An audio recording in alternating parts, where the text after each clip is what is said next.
Hello everyone, कैसे हैं आप सब। उम्मीद है आप लोग बहुत अच्छे होंगे। आज मैं एक नया टॉपिक लेकर आ रहा हूँ जिसका नाम है हीट सेटिंग। जैसा कि मैंने पहले ही बताया था कि मैं धीरे धीरे कुछ ऐसे टेक्सटाइल के टॉपिक्स लाऊंगा, प्लस ऐसे मशीन्स के भी टॉपिक लाऊंगा जो कि आपको टेक्सटाइल इंडस्ट्री में देखने को भी मिलेंगे, प्लस आपके थ्योरी और जो सिलेबस होता है टेक्सटाइल इंडस्ट्री का उसमें जनरली ये सारे टॉपिक होते हैं। तो आज हम बात करते हैं what is heat setting. Heat setting actual में क्या होता है, हीट सेटिंग क्यों किया जाता है, हीट सेटिंग किस फाइबर पे किया जाता है और हीट सेटिंग से क्या क्या फायदे हैं, हीट सेटिंग किस मशीन पे किया जाता है, ये सारी चीज़ों की बात करेंगे। जनरली जो मशीन है, मशीन की बात मैं लास्ट नेक्स्ट वीडियो में बताऊंगा, क्योंकि उस मशीन का बहुत सारा यूज़ है। तो हम उस मशीन के बारे में अभी डिटेल में नहीं पढ़ेंगे, उस मशीन को हम नेक्स्ट टॉपिक में पढ़ेंगे, नेक्स्ट वीडियो में। तो आइए स्टार्ट करते हैं। What is heat setting. जैसा कि नाम से लग रहा है, हीट से सेट करना, मतलब किसी भी फाइबर को हीट से सेट करना। क्या किसी भी फाइबर को हीट से सेट करना बेहतर है? जी नहीं, बिल्कुल नहीं है। हमें किसी भी फाइबर को हीट से सेट करना बिल्कुल नहीं है। हमें क्या करना है, हमें टेक्सटाइल के सिंथेटिक फाइबर्स को हीट सेट करना पड़ता है। क्यों करना पड़ता है उस चीज को समझिए। जैसे मान लीजिए कि जब आप किसी भी टेक्सटाइल इंडस्ट्री से आप पॉलिस्टर के फाइबर्स लाओगे, एक्रेलिक के फाइबर्स लाओगे, या फिर नायलॉन के फाइबर्स लाओगे, या फिर उनके कपड़े या फैब्रिक लाओगे, तो आप क्या करो ना, उसको जब बॉयल वाटर में डालो, मतलब जो गर्म पानी होता है उसमें जब डालेंगे ना, तो जो फैब्रिक की लेंथ होती है ना, वो श्रिंक हो जाएगी। फैब्रिक की लेंथ श्रिंक होने का मतलब कि कपड़ा सिकुड़ जाएगा, पहले से कपड़े की साइज जो हो जाएगी छोटी हो जाएगी। कहीं कहीं से हमारा जो फाइबर है, जो हमारा फैब्रिक है, वो कहीं से बहुत ज़्यादा चिपक जाएगा और कहीं से बहुत ज़्यादा खुल जाएगा। इन सारे प्रॉब्लम्स को हमें हटाने के लिए, दूर करने के लिए हमें हीट सेट करना पड़ता है। हीट सेट का फायदा यह है कि अगर मान लीजिए आपने अपने कपड़े पर हीट सेट नहीं करवाया, मतलब आपका जो भी कपड़ा आपने लिया है उस कंपनी ने आपके कपड़े पर हीट सेट नहीं किया, तो आप क्या करो, अब आप ना कपड़े को आयरन करो। मतलब कपड़े को जब आप प्रेस करोगे तो कपड़ा प्रेस करने के बाद उसका डायमेंशन अनस्टेबल हो जाता है। अनस्टेबल का मतलब कि कपड़ा इधर मतलब उसका जो शेप और साइज होना चाहिए। जैसे पॉकेट हमारा यहाँ पे, तो ये पॉकेट यहाँ पे नहीं होगा, थोड़ा सा और इधर की तरफ टर्न हो जाएगा। ये होता है डायमेंशन अनस्टेबल, डायमेंशनली अनस्टेबल हो जाना। और भी बहुत सारे फायदे हैं हीट सेटिंग करने के, तो आज हम इस टॉपिक पे बात करेंगे। तो सबसे पहले बात करते हैं जो हमारा हीट सेटिंग है। देखिए, हीट सेटिंग जनरली हमारा सिंथेटिक फाइबर पे होता है। तो जनरली जो हमारे सिंथेटिक फाइबर है, ये हमारे पॉलिस्टर, एक्रेलिक और नायलॉन है। तो मैं अभी यहाँ पर इन्हीं तीनों की बात करूंगा। तो ऑब्जेक्टिव्स ऑफ हीट सेट, मतलब क्यों हम ऑब्जेक्टिव, मतलब क्या ऑब्जेक्टिव्स है हमें हीट सेट करने के लिए। तो सबसे पहली चीज, बाय दिस मतलब किसके थ्रू, हीट सेट के थ्रू क्या करते हैं, शेप रिटेंशन। शेप रिटेंशन को इंप्रूव करते हैं। शेप रिटेंशन का इंप्रूव करने का मतलब जो शेप है, जो साइज है, वो वैसा का वैसा बना रहे। दूसरा है क्रीज रेसिस्टेंस। क्रीज रेसिस्टेंस मतलब कपड़े पर सिकुड़न ना पड़े, कपड़े पर क्रीसेस ना पड़े। क्रीसेस मतलब ये देखिए, जैसे ये अगर है मेरा हाथ, तो अगर मैं बार बार इसको मूव करूंगा तो यहाँ पे देख रहे हैं आप सिकुड़न पड़ रहा है, तो ये चीजें ना हो, क्रीज रेसिस्टेंस होता है। रेजिलेंसी, रेजिलेंसी का मतलब मैंने आपको अगर आपने मेरे प्रॉपर्टीज ऑफ कॉटन या फिर प्रॉपर्टीज ऑफ वूल में पढ़ा होगा, तो रेजिलेंसी का मतलब होता है कि कपड़े को अगर आप एक जगह इकट्ठा करके, उसको बोलते हैं गुलियाना, मतलब हिंदी भाषा है, मतलब एक जगह इकट्ठा करके छोड़ दो, तो वो कितने टाइम में अपने आप को फिर से इंप्रूव कर लेगा, मतलब अपने साइज में, शेप में आने की प्रॉपर्टीज को रेजिलेंसी बोलते हैं। तो ये जो रेजिलेंसी है वो भी इंप्रूव हो जाता है। इलास्टिसिटी, इलास्टिसिटी मतलब आपने देखा होगा कि जो पॉलिस्टर के या फिर सिंथेटिक फाइबर्स के कपड़े होते हैं उसमें बहुत ज्यादा इलास्टिसिटी होता है। इलास्टिसिटी का मतलब आप जो भी शेप पहनना चाहो, मतलब जिस शेप में आप उस फैब्रिक को लाना चाहोगे उस शेप में वो फैब्रिक आ जाएगा। हाँ, थोड़ा सा स्ट्रेच हो जाता है। Are imparted to the fabrics, मतलब हीट सेटिंग के थ्रू ये सारे प्रॉपर्टीज हम अपने फैब्रिक के अंदर ला सकते हैं। मतलब हीट सेटिंग करने के बाद हमारे जो फैब्रिक होते हैं उसके अंदर ये सारी प्रॉपर्टीज आ जाएगी। कौन कौन सी? शेप रिटेंशन, मतलब जैसा शेप हमें चाहिए वैसा शेप आ जाएगा। क्रीज रेसिस्टेंस हो जाएगा। क्रीज रेसिस्टेंस का मतलब है कि हमारे जो फैब्रिक में है उसमें क्रीजेस कम पड़ेंगे या पड़ेंगे ही नहीं। रेजिलेंसी, कपड़े को अगर ज्यादा टाइम तक हम रख देते हैं तो वो कपड़ा अपने, मतलब जैसे मान लीजिए कपड़े को आपने किसी के बीच में दबा के रख दिया, कुछ टाइम के लिए दबा के रख दिया, फिर उसके बाद छोड़ दिया, तो वो जो कपड़ा है फिर अपने पोजीशन में कब तक वापस आ जाएगा, इस प्रोसेस को बोलते हैं रेजिलेंसी। इलास्टिसिटी मतलब आपका कपड़ा कितना ज्यादा स्ट्रेचेबल है, ये important to the fabric by the process of heat setting. ठीक है।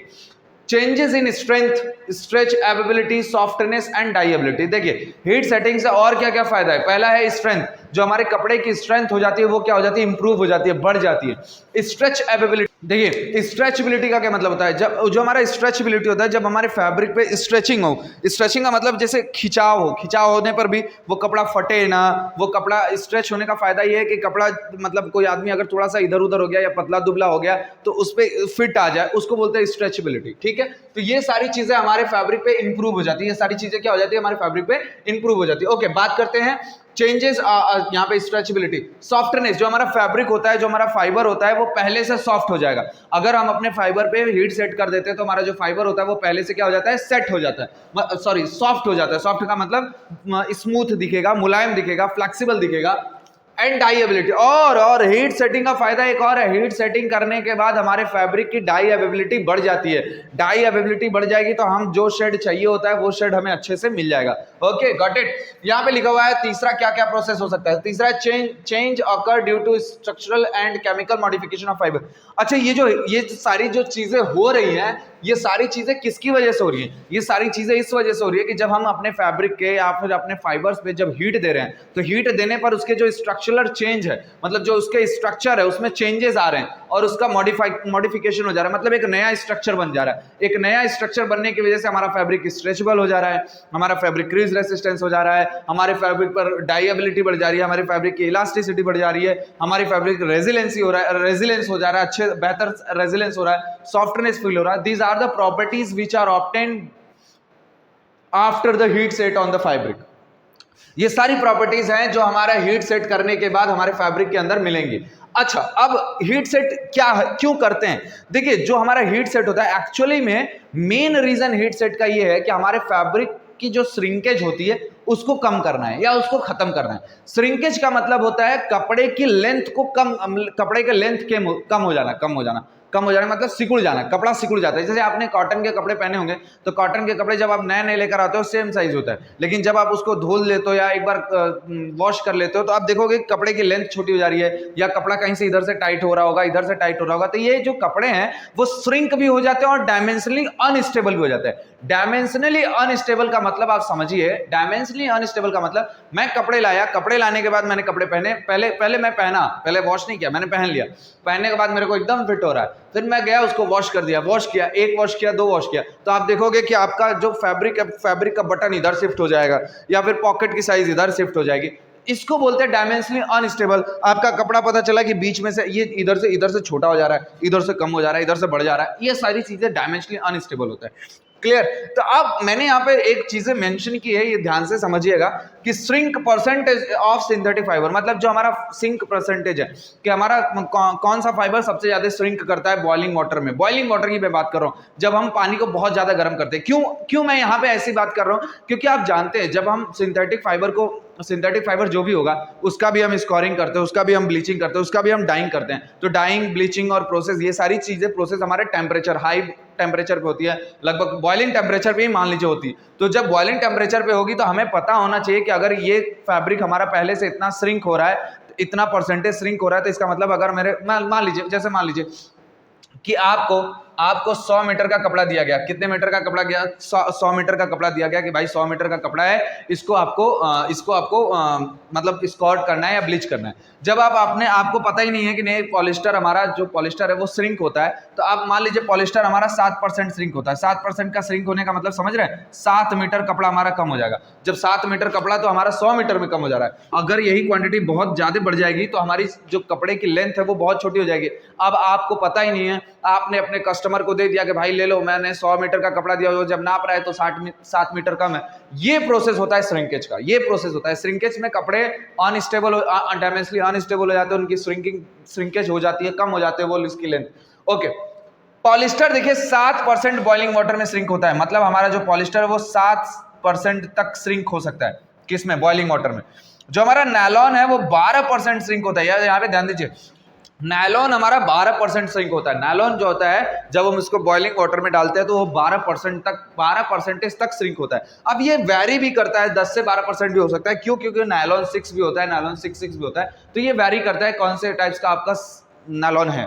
दूसरा है एक्रिलिक। अब ये जो एक्रेलिक है ये 10% तक बॉइलिंग वाटर में श्रिंक हो जाता है, मतलब इसकी जो परसेंटेज होती है लगभग 8 से 5 से 10%, 5 से 10% होती है। ये वेरी करता है कौन कौन सा फाइबर है उसमें, क्या क्या चीजें हैं, कौन कौन से आपने प्रोसेस दिए हुए। तो एक्रेलिक फाइबर क्या होता है, बॉइलिंग वाटर 10% बॉइलिंग वाटर में होता है। अच्छा, अब बात करते हैं, ये तो हमारा था ऑब्जेक्टिव्स ऑफ हीट सेटिंग, ये हमारा था shrink percentage of synthetic fibres. Okay, अब बात करते हैं सबसे पहले चीज मेथड ऑफ हीट सेटिंग, फिर इसके बाद हम इधर आएंगे और ये क्या होता है, ये क्या चीजें हैं, ये मैं समझाऊंगा। देखिए, मेथड ऑफ हीट सेटिंग मतलब आप हीट सेटिंग कैसे करते हैं, हीट सेटिंग कैसे करते हैं। तो मेथड ऑफ हीट सेटिंग में सबसे पहले है कि जिस मशीन का यूज किया जाता है, वहां पे मैंने लिखा हुआ है स्टेंटर। स्टेंटर एक ऐसी मशीन है, स्टेंटर एक ऐसी मशीन है जिसमें हम क्या करते हैं, हीट सेट करते हैं। स्टेंटर एक ऐसी मशीन है जिसमें हम हीट सेट करते हैं। अभी मैं यहाँ पर केवल और केवल हीट सेट की बात कर रहा हूँ, बाकी स्टेंटर में बहुत सारे काम होते हैं, लेकिन मैं उसकी बात नहीं कर रहा हूँ। तो प्लीज ऐसा मत बोलिएगा कि स्टेंटर में बहुत सारे काम होते हैं। तो मैं बता रहा हूँ, इस स्टेंटर में बहुत सारे काम होते हैं, हमें पता है, बट हम यहाँ पर केवल और केवल हीट सेट की बात करेंगे। बाकी सारी चीजें हम जब हम स्टेंटर मशीन के बारे में पढ़ेंगे तो मैं उसमें बताऊंगा। Stenter machine are widely used for heat setting, मतलब हमारा जो स्टेंटर मशीन है ये हमारा जनरली यूज्ड होता है किसके लिए, हीट सेट के लिए। किस फाइबर के लिए, सिंथेटिक फाइबर के लिए। Okay, heat setting exposing the fabric, देखिए यहाँ पे लिखा हुआ है heat setting exposing the fabric above 30 to 40 degree Celsius from its glass transition temperature. देखिए ग्लास ट्रांजिशन टेम्परेचर क्या होता है, ग्लास ट्रांजिशन टेम्परेचर वर्ड आप अगर आप सुने होंगे, केमिस्ट्री का वर्ड है ग्लास ट्रांजिशन टेम्परेचर, किसी भी पॉलीमर का होता है ग्लास ट्रांजिशन टेम्परेचर। एक्चुअली में जो भी हमारा फाइबर होता है, जब हमारा फाइबर होता है ना, फाइबर होता है तो फाइबर का एक टेम्परेचर होता है कि मान लीजिए ये अभी हमारा जो फाइबर है ये सॉलिड फॉर्म है, सॉलिड फॉर्म में का मतलब बहुत कड़ा है, बहुत कड़ा है। तो एक टेम्परेचर ऐसा आएगा जिसमें ये जो हमारा सॉलिड है ये ग्लासी होने लगेगा। ग्लासी का मतलब एकदम फ्लेक्सिबल होने लगा, एकदम स्मूथ होने लगा, जैसे एकदम जिधर से मुड़ोगे उधर से मुड़ जाएगा। उस स्टेज को बोलते हैं ट्रांजिशन मतलब ग्लास ट्रांजिशन। ये मैं समझाने के लिए बोला, बाकी वो टेक्निकल टर्म्स है, ठीक है। तो ग्लास ट्रांजिशन का मतलब होता है जो हमारा सॉलिड फॉर्म होता है, जो हमारा सॉलिड स्टेट होता है किसी भी फाइबर का, वो किसमें फ्लेक्सिबल स्टेट में चेंज होता है या ग्लासी स्टेट में चेंज होता है, स्मूथ हो जाता है, बस इतना समझिए, स्मूथ हो जाता है। तो जब भी हम हीट सेटिंग करते हैं, यहाँ पे समझिए, जब भी हम हीट सेटिंग करते हैं तो exposing the fibre above 30 to 40 degree Celsius from its glass transition temperature, मतलब हीट सेटिंग करने के लिए ध्यान दीजिएगा कि आपको उस फाइबर के ग्लास ट्रांजिशन टेम्परेचर से 30 से 40 डिग्री सेल्सियस ऊपर तक ले जाना है। मतलब कि फैब्रिक का जो ग्लास ट्रांजिशन होगा जब आप हीट सेट कर रहे होंगे तो उसके जब आप हीट सेटिंग करोगे तो उसका जो ग्लास ट्रांजिशन पोजीशन होगा उससे भी आपको 40 से 50 डिग्री सेल्सियस ज्यादा ले जाना है। क्यों ले जाना है, अब थोड़ा समझिए मैं क्यों ऐसा बोल रहा हूं, क्यों ले जाना है, ध्यान से समझिए। अगर मैंने आपको ना बहुत ज्यादा, मतलब जैसे फॉर एग्जाम्पल जैसे समझिए, मैं बताता हूँ। जैसे आपके पिताजी होंगे, आपके पिताजी आपको बचपन में बहुत मारते होंगे, बहुत मारा है आपको, तो बहुत मारा होगा तो आपको पिटाई की आदत होगी। जब आपको पिटाई की आदत होगी अगर कोई आपको 2 झापड़ मार भी देता है तो आपको कोई फर्क नहीं पड़ता, लेकिन फर्क पड़ेगा दूसरा कोई मारेगा तो। घर वाले में कोई अगर 2 झापड़ मार देता है तो कोई फर्क नहीं पड़ता है, क्योंकि ये आदत हो गई है। उसी तरीके से हम अपने फैब्रिक को इतना ज्यादा टेम्परेचर दे देते हैं कि हल्के टेम्परेचर से उस पर कोई प्रभाव पड़ने वाला नहीं है। समझ रहे हैं मैं क्या बोल रहा हूं? अगर मैं अपने फैब्रिक को 160 डिग्री सेल्सियस का टेम्परेचर दे दूं तो क्या 90 डिग्री सेल्सियस पर इस पर कोई प्रभाव पड़ेगा? क्या नहीं पड़ेगा, कोई मैंने नहीं रखता, कुछ नहीं होगा। हमारे फैब्रिक में कोई डायमेंशनल स्टेबल नहीं है, मतलब हम इस पर कोई चेंज नहीं होगा, कुछ नहीं होगा, क्योंकि हमारा जो फैब्रिक है या जो फाइबर है वो 160 डिग्री सेल्सियस तक टेम्परेचर झेल चुका है। जब झेल चुका है तो ये 90 डिग्री सेल्सियस क्या उखाड़ लेंगे इसके। समझ में आ रहा है? मैं बस आपको टेक्निकल वर्ड्स को थोड़ा सा आसान करके समझाने की कोशिश करता हूं। वैसे मेरे लैंग्वेज में मत जाएगा, क्योंकि मैं समझाता रहता हूं तो ऐसी चीजें बोलता रहता हूं। प्लीज दिल पे मत लीजिएगा, और अच्छा लगा हो तो प्लीज वीडियो को लाइक करिएगा। ओके, आगे देखिए। Heat setting exposing the fabric above 30 to 40 degree Celsius, मतलब जब भी हम किसी फैब्रिक का या फाइबर का हीट सेट करते हैं तो हम उसके टेम्परेचर को 30 से 40 डिग्री सेल्सियस से ज्यादा ले जाते हैं, 30 से 40 डिग्री सेल्सियस से ज्यादा ले जाते हैं। क्यों ऐसा क्यों कर रहे हैं?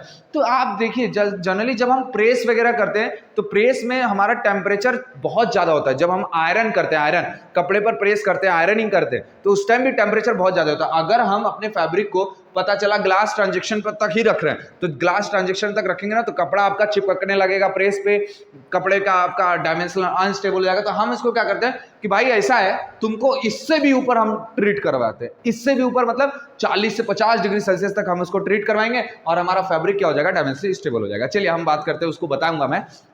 अब देखिए मोस्टली जो हीट सेट होता है, हीट सेट के लिए मोस्टली हम ड्राई एयर यूज करते हैं, स्टीम यूज करते हैं हीट सेट करने के लिए। देखिए जो हमारा हीट सेटिंग, जो हमारा स्टैंटर होता है, स्टैंटर में ड्राई एयर का यूज करते हैं। भाई कहीं तो टेम्परेचर देना होगा, तो हम ड्राई एयर यूज कर सकते हैं या स्टीम यूज कर सकते हैं हीट देने के लिए, हीट मतलब टेम्परेचर बढ़ाने के लिए। ओके अच्छा, यहाँ पे मैं एक चीज बताना भूल गया, यहाँ पे ध्यान दीजिएगा आप, थोड़ा सा ध्यान दीजिएगा।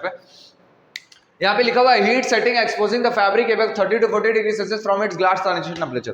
तो यहाँ पर मैंने कुछ फाइबर्स के ग्लास ट्रांजिशन टेम्परेचर लिखा है। जस्ट फॉर एग्जांपल पॉलिस्टर का जो ग्लास ट्रांजिशन टेम्परेचर है वो है 90 डिग्री सेल्सियस। मतलब 90 डिग्री सेल्सियस के बाद हमारा जो पॉलिस्टर फैब्रिक होता है वो थोड़ा सा फ्लेक्सिबल होने लगता है। मतलब फ्लेक्सिबल होने का मतलब कि ग्लास ट्रांजिशन होने का मतलब, जैसे मान लीजिए कि हमारा पॉलिस्टर का फैब्रिक है ना, ये फैब्रिक है, इसके अंदर इसके मॉलिक्यूल्स है, इसके अंदर इसके मॉलिक्यूल्स हैं।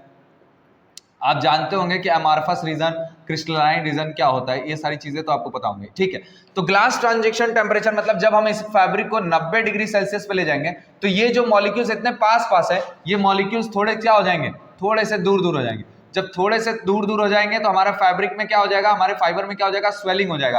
अब फैब्रिक में स्वेलिंग हो जाएगा, तो ये फैब्रिक एक नया बॉन्ड बनाएंगे, यहाँ पे मैंने लिखा है स्ट्रेच एबिलिटी, स्ट्रेंथ बढ़ जाता है, इलास्टिसिटी, क्रीज रेसिस्टेंस, सारी चीजें बढ़ जाती हैं। तो जब हमारा फैब्रिक एक नया बॉन्ड बनाएगा, और एक नया बॉन्ड बनाने पर मतलब हम उसको बहुत ज्यादा टेम्परेचर देंगे, तो वो इतना टेम्परेचर लेने के बाद एक नया बॉन्ड बनाएगा, एक नया बॉन्ड बनाने के बाद एक नया शेप बना लेगा। अब उस नए शेप से नीचे अगर कोई टेम्परेचर होगा तो उस शेप पर कोई प्रभाव नहीं पड़ेगा। मैं जो समझाना चाह रहा हूं उस चीज को समझिए कि जैसे मान लीजिए कोई कपड़ा है, इस पर मैंने 180 डिग्री का टेम्परेचर झेला दिया कि भाई तुम 180 डिग्री सेल्सियस पे, तुम्हारी शेप इधर से उधर नहीं होनी चाहिए। मतलब मैं इसको ले गया 180 डिग्री सेल्सियस पे और इसको बोला कि तुम्हारा 2 मीटर का ये लेंथ है और 2 मीटर का ये चौड़ाई और 3 मीटर की ये तुम्हारी लंबाई है।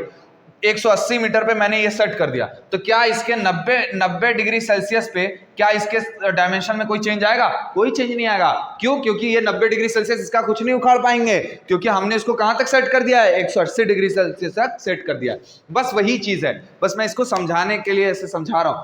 चीजों को समझेंगे तो फिर मजा आएगा पढ़ने में भी। ओके चलिए देखिए यहाँ पे ध्यान दीजिए। तो पॉलिस्टर का जो ग्लास ट्रांजिशन टेम्परेचर है वो 90 डिग्री सेल्सियस है। मतलब पॉलिस्टर जो होता है हमारा 90 डिग्री सेल्सियस से फ्लेक्सिबल होना स्टार्ट होता है। एक्रिलिक जो होता है, एक्रिलिक हमारा 90 से 105 डिग्री सेल्सियस पे मतलब उसका ग्लास ट्रांजिशन टेम्परेचर है कि मतलब 90 से 105 डिग्री सेल्सियस के बाद वो थोड़ा सा फ्लेक्सिबल होना स्टार्ट होता है। मतलब ये ग्लास ट्रांजिशन मतलब इसमें जो फाइबर है वो स्मूथ होने लगेंगे, उनके पोर्स के बीच में गैप आने लगेगा, उनके पोर्स जो होंगे, उनके मॉलिक्यूल्स जो होंगे उनके बीच में गैप आने लगेगा। जब गैप आएगा तो फायदा क्या है पता है? जब गैप आएगा ना, तो गैप आने के बाद उसके बीच में गैप आ जाएगा। गैप आएगा तो कोई भी सोल्यूशन आप डालेंगे, कोई भी डाई आप डालेंगे तो वो डाई जाकर उसमें फिक्स्ड हो जाएगी। ओके नायलॉन का जो पॉलिस्टर होता है, नायलॉन का जो ट्रांजिशन टेम्परेचर होता है वो होता है 70 डिग्री सेल्सियस। सबसे कम हमें तो नायलॉन का ही लगता है, इसलिए नायलॉन जो होता है जनरली जो नायलॉन होता है उसको हम रूम मतलब बॉयल टेम्परेचर पे भी डाई कर सकते हैं, बट पॉलिस्टर और एक्रेलिक के लिए थोड़ा सा ज्यादा चाहिए होता है। कोई बात नहीं, नायलॉन आपने देख रहा है 90 डिग्री सेल्सियस है, एक्रेलिक हमारा 90 से 105 है, पॉलिस्टर हमारा 90 डिग्री। Okay got it. आगे चलते, ये समझ में आ गया। ग्लास ट्रांजिशन टेम्परेचर से आपको एबव ले जाना होगा। ओके यहाँ पे देखिए मैंने लिखा हुआ है the fabric is treated with, अच्छा पहले इसको एक बार रिवाइज कर लेते हैं। मोस्टली ड्राई एयर मतलब गर्म हवा या फिर स्टीम भाप का यूज करते हैं किसके लिए? हीट सेटिंग के लिए। मतलब कि हमारे पॉलिस्टर या सिंथेटिक फाइबर को हीट सेट करने के लिए या तो गर्म हवा का यूज करिए, या तो स्टीम भाप का यूज करिए। आगे लिखा हुआ है the fabric is treated with very high temperature for very short period of time. मतलब अब आप थोड़ा ध्यान समझिए कि अगर मैं टेम्परेचर 200 दूं, 220 दूं, तो क्या आपका कपड़ा पिघल नहीं जाएगा? पिघल जाएगा ना, क्योंकि वो तो एक पॉलीमर है। आप ग्लास ट्रांजिशन मतलब आप देखिए, समझिए, आप ध्यान से समझिए कि मैं पॉलिस्टर को 90 डिग्री सेल्सियस ये पिघलना स्टार्ट होता है, तो बहुत करेगा बेचारा, झेलेगा 180, बहुत करेगा झेल जाएगा 200, 200 झेल जाएगा, लेकिन ये ज्यादा टाइम तक नहीं झेल पाएगा। पता चला 200 पे ले जाने के बाद वो टप टप टप टप पानी की तरह टपकने लगा, क्योंकि वो क्या हो जाएगा, मेल्ट होना स्टार्ट हो जाएंगे। वो क्या हो जाएंगे, मेल्ट होना स्टार्ट हो जाएंगे। तो हम अपने हीट सेटिंग को देखिए, जो मैं वर्ड बोलने जा रहा हूं ध्यान समझिए, जो हम अपना हीट सेट होता है, हीट सेट को उस टेम्परेचर पे सेट करते हैं कि उसके मेल्टिंग पॉइंट से कम हो। मेल्टिंग पॉइंट मतलब पिघलने से कम हो, पिघले ना, पिघलने के जस्ट पहले वाला जो टेम्परेचर होगा वो हमारा हीट टेम्परेचर होगा, और उससे जो पहले वाला टेम्परेचर होगा वो हमारा ग्लास ट्रांजिशन टेम्परेचर होगा। Got it, got it, okay. लिखा हुआ है the fabric is treated with very high temperature, बहुत हाई टेम्परेचर पे किया जाता है, फॉर वेरी शॉर्ट टाइम, बहुत कम टाइम के लिए। चलिए आइए बात करते हैं यहाँ पर कितना टाइम है क्या नहीं है। यहाँ पर मैंने इसीलिए लिखा हुआ है क्योंकि आपको समझ में आई है सारी चीजें। देखिए एक्रिलिक जो है वो 150 से 180 डिग्री सेल्सियस पर हम इसका हीट सेट करते हैं, 150 से 180 डिग्री सेल्सियस पर, और इसकी टाइमिंग है 30 से 60 सेकंड। 30 से 60 सेकंड मतलब एक मिनट भी अंदर नहीं रह सकता, एक मिनट से ज्यादा भी नहीं रहना इसको। अच्छा, अगर मेरा टेम्परेचर 150 है तो मैं 30 सेकंड, अगर मेरा टेम्परेचर 150 है तो मैं 60 सेकंड ले जाऊंगा। अगर हमारा मतलब जो हमारा टेम्परेचर वो 180 है तो 30 सेकंड। भाई जितना ज्यादा टेम्परेचर उतना कम टाइम। तो देखिए आप ध्यान से समझिए कि जितना ज्यादा टेम्परेचर मतलब 180 डिग्री सेल्सियस है तो कम सेकंड के लिए, और 150 डिग्री सेल्सियस तो 60 सेकंड के लिए। सिंपल सी बात है। पॉलिस्टर देखिए, पॉलिस्टर का जो हीट सेट होता है वो होता है 180 से 220 डिग्री सेल्सियस, 180 से 220 डिग्री सेल्सियस। और जब 180 से 220 डिग्री सेल्सियस होता है तो टाइमिंग देख लीजिए आप, यहां पे समझिए, 180 के लिए 60 सेकंड और 220 के लिए 20 सेकंड। मतलब कम से कम टाइम उसको मशीन के अंदर रहना चाहिए। मतलब टेम्परेचर ऐसे फैब्रिक गया और 20 सेकंड में बाहर, नहीं तो अगर 20 सेकंड में बाहर नहीं आया तो कपड़ा आपका पिघल के नीचे गिर जाएगा। समझ लीजिए आप। नायलॉन देखिए, नायलॉन का जो हीट सेट होता है वो 160 से 200 डिग्री सेल्सियस होता है, वो भी 30 से 90 सेकंड। 30 सेकंड किसके लिए है, 200 के लिए, 160 सेकंड किसके लिए है, 90 सेकंड। मैंने उल्टा लिख दिया था, सॉरी, बट समझ में आ गया होगा आपको। देखिए टेम्परेचर अगर कम है तो टाइम ज्यादा लगेगा, टेम्परेचर अगर ज्यादा है तो टाइम कम लगेगा। Got it. टेम्परेचर ज्यादा होगा तो टाइम कम लगेगा, टेम्परेचर कम होगा तो टाइम ज्यादा लगेगा। Got it. अच्छा, ये सारी चीजें आपको क्लियर हो गई हैं, ये सारी चीजें आपको क्लियर हो गई हैं। अगर क्लियर नहीं हुआ है तो आप मेरे वीडियो पे कमेंट करिएगा कि सर क्लियर नहीं हुआ, तो फिर मैं आपको देखूंगा, आपको नोट्स वगैरह प्रोवाइड करना होगा तो मैं प्रोवाइड कर दूंगा। Okay, stages of heat setting. अच्छा, किस स्टेज पर हीट सेटिंग करना प्रिफरेबल है, किस स्टेज पर हीट सेटिंग करना प्रिफरेबल है? तो देखिए 3 स्टेजेस हम यहाँ पे लेते हैं। पहला है हमारा ग्रे कंडीशन, मतलब जब हमारा कपड़ा लूम से निकल रहा हो। दूसरा हमारा है आफ्टर स्कोरिंग, जब हमारा कपड़ा स्कॉर्ड हो, मतलब स्कोरिंग के बाद हम ले लें, या फिर आफ्टर डाइंग। तो आपके हिसाब से क्या होना चाहिए? आपके हिसाब से सबसे पहले हीट सेट कब होना चाहिए?